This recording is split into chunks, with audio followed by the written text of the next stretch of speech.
نوشیروان بادشاہ نے مرتے وقت اپنی بیٹی کو وصیت کی کہ اے بیٹا، صرف اپنے ہی آرام کا خیال نہ رکھنا، غریب کی دل جوئی کی فکر بھی کرنا، کیونکہ اگر تو اپنے ہی آرام کی فکر میں رہا تو پھر تیرے ملک میں کوئی آرام سے نہ رہ سکے گا۔ کوئی عقل مند اس بات کو جائز نہیں سمجھتا کہ چرواہا سویا ہوا ہے اور بکریاں بھیڑیے کے سپرد کر دے۔ عوام کا خیال رکھ، اس لیے کہ بادشاہ کا درخت ہے تو عوام اس کی جڑیں ہیں، اور درخت جڑ ہی سے مضبوط ہوتا ہے۔ جو عوام کے دل کو ستاتا ہے وہ اپنے ہی پاؤں پر کلہاڑا چلاتا ہے۔ سیدھا راستہ وہی ہے جو پرہیزگاروں کا ہے، اور وہ امید اور خوف کے درمیان کا راستہ ہے۔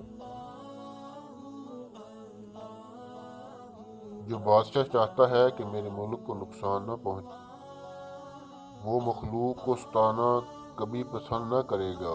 اگر کسی بادشاہ میں یہ صفت نہیں تو اس کے ملک میں امن کہاں؟ تو جس کا بندہ ہے اس کی رضا حاصل کرنے کی کوشش کر، اور اگر تو خود سر ہے تو جا اپنا سر رکھ۔ خوشحالی اس ملک میں نہیں آتی جہاں کی مخلوق بادشاہ کے ہاتھوں تنگ ہو۔ طاقتوروں سے ڈرنے کی بجائے ان سے ڈر جو اللہ سے نہیں ڈرتے، جو تجھے ضرور نقصان پہنچانے کی کوشش کریں گے۔ رعایا کو ستانے والا خواب ہی میں ملک کے اندر امن دیکھ سکتا ہے۔ ظلم سے خرابی اور بدنامی ہوتی ہے۔ رعیت کو ظلم سے نہ مار، کیونکہ وہی تو حکومت کی پشت پناہ ہوتی ہے۔ اپنے فائدے کے لیے کسان کو نہ ستا، کیونکہ مزدور خوش دل ہوگا تو کام زیادہ کرے گا۔ کسی بھی ایسے شخص کے ساتھ برائی کرنا بہت برا ہے جس سے تو نے کئی بار بھلائی دیکھی ہو۔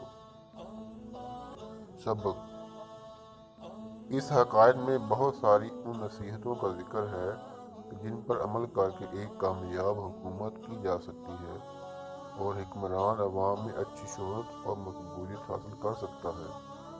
حکمران عوام کا خیرخواہ ہوگا تو لوگ دل و بجان اس کی نہ صرف اطاعت کریں گے بلکہ اس کی کامیابی اور درازی عمر کے دعا گو بھی رہیں گے، ورنہ سامنے خوشامد کریں گے اور پس پشت گالیاں دیں گے۔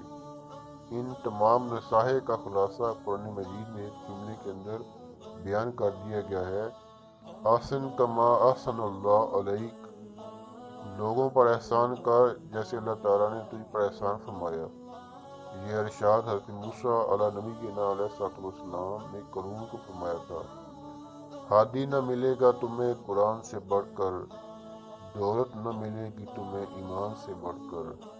اس لیے حضرت سعدی علیہ رحمہ نے اس عقائد میں فرمایا: خرابی بدنامی آئیت زجور، بزرگاں رسند این سخن راغبور۔ خلق خدا کو ستانے سے بربادی بھی آتی ہے اور بدنامی بھی۔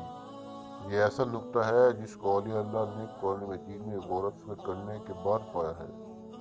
اقبال کہتے ہیں: گر تو می خواہی مسلماں زیستن، زیست ممکن جز بقرآن زیستن۔